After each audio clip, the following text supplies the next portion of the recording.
বলেন ওয়াবুদ রব্বাকা হাত্তা ইয়াতিয়াকাল ইয়াকিন। মৃত্যু পর্যন্ত এক কাজ, মৃত্যু পর্যন্ত আমি আল্লাহর ইবাদত করবা, মৃত্যু পর্যন্ত আমি আল্লাহর গোলামি করবা।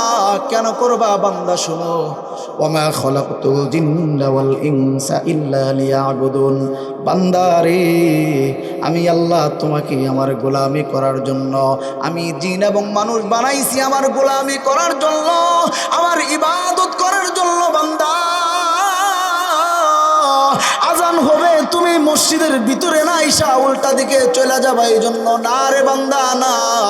আল্লাহ বলে বান্দা আজকে সারা দিন, আজকে সারা রাত গেল বান্দা তুমি আমার কুদরত পায় এশারের নামাজেও সেজদা দাও নাই, তুমি ফজরের নামাজে মসজিদের মধ্যে তুমি যাও নাই। বান্দারে 365 দিন যায় বান্দা তুমি কোনোদিন মসজিদে আসো না। আল্লাহ কেমন জানি বলে, ও বান্দা সকালবেলা 10টার সময় নাস্তা খাইতাছো, বান্দা খাও, কিন্তু মনে রাখো আজকে তুমি কিন্তু আমার কুদরতি পায়ে সেজদা দাও নাই। আল্লাহ এই জন্য সকালবেলা বলে বান্দা সকালবেলা আমার কুদরতি পায়ে সেজদা দিলি রে বান্দা, আজকে যত কাজ করবি আমি আল্লাহ তোর সব কাজের সাথে আমার ফেরেশতা লাগায়া দিলাম। সুবহানাল্লাহ। বান্দা আবার আল্লাহ জোহরের সময় মুয়াজ্জিনের মাধ্যমে ডাকে, হাইয়া আলাস সালাহ, নামাজের জন্য আসো, হাইয়া আলাল ফালাহ, কল্যাণের জন্য আসো। আল্লাহ ডাক দেয়, বান্দা রে ওই যে সকালবেলা আমার সঙ্গে সাক্ষাৎ করছো, লম্বা সময় হয়ে গেল রে বান্দা, জোহর পর্যন্ত তোমারে দেখি না, তাড়াতাড়ি করে আমার ডাকে আমার কুদরতি পায় আবার সেজদা দাও।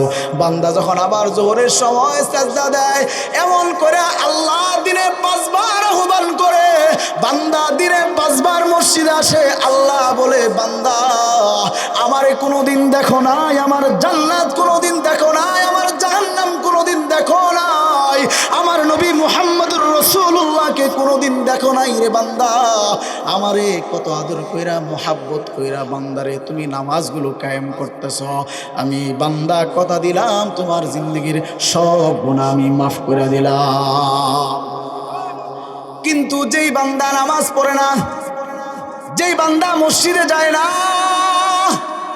এই বান্দার করুণ হালত এমন হবে, বান্দার করুণ হালত এমন হবে। আল্লাহর রাসূল বলেন, আস-সালাতু ইমাদুদ্দিন, মান আকামাহা ফাকাদ আকামাদ্দিন ওয়া মান হাদামাহা ফাকাদ হাদামাদ্দিন।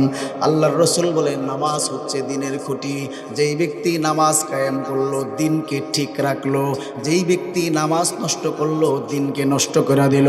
আল্লাহর রাসূল বলেন, ও উম্মত নামাজ পড়ো, নামাজ পড়ো। আমার জিন্দেগির শেষ সময় পর্যন্ত আমার মিশন ছিল আমার বান্দারা নামাজি হবে, আমার বান্দারা নামাজ পড়বে।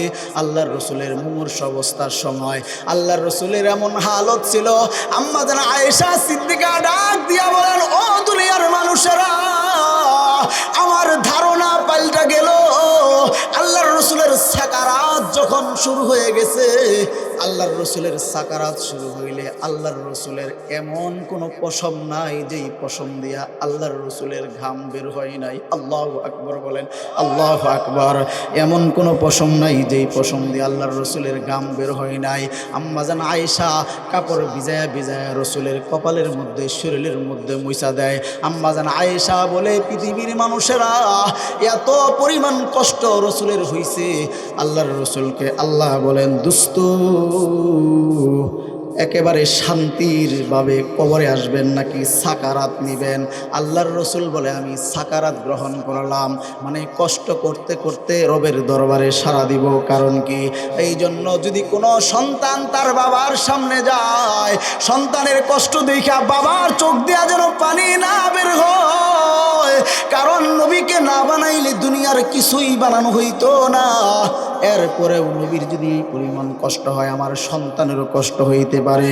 দোস্ত এই জন্য আল্লাহ বলেন, ওয়াবুদ রব্বাকা হাত্তা ইয়াতিয়াকাল ইয়াকিন।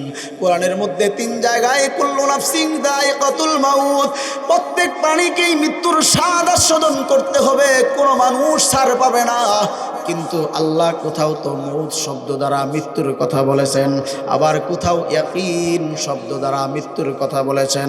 ওয়াবুদ রব্বাকা হাত্তা ইয়াতিয়াকাল ইয়াকিন। কেন করবা? আল্লাহ বলেন আমি তোমাদেরকে বানাইছি, মানুষকে বানাইছি, জিনকে বানাইছি আমার ইবাদত করার জন্য। আল্লাহর রাসূল বলেন ও আমার উম্মতেরা শোনো শোনো, ভালো করে শুনে রাখো। আল্লাহুম্মা আহইনি, আল্লাহুম্মা আহইনি মা আলিমতাল হায়াতা খায়রাল লি